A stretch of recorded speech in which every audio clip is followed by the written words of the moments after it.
Train रे आउ मिलिबनी 1 litre पानी बोतल। एने रेल विभाग नहीं बड़ निष्पत्ति।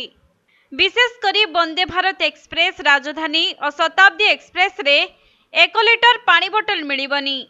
एने भारतीय रेल विभाग पक्षरु सूचना दिया जाइछि। तेबे एही सबु ट्रेन रे यात्रा आरंभ पूर्वरु प्रत्येक यात्री को 1 लिटर पीवा पानी मिलुथिला। हेले एसबु सुविधा एबे बंद हेबाकु जाउछि। एहा बदल रे रेल विभाग यात्री को 500 मिलीलिटर पानी बोतल मिलिबो। सेंट्रल रेलवे रो जल संरक्षण, वृक्षरोपण एवं जल पुनः व्यवहार योग्य पई एभली निष्पत्ति निया जाइछि। सेपटे वंदे भारत एक्सप्रेस, राजधानी और शताब्दी एक्सप्रेस रे यात्री को एणिकी 1 लिटर रेल नीर पानी बोतल बदल रे 500 मिलीलिटर पानी मिलिबो।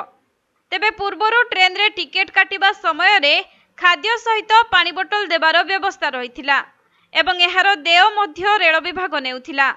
किंतु एबे ट्रेन रे 1 लिटर पीवा पानी बोतल मिलिबो नाही।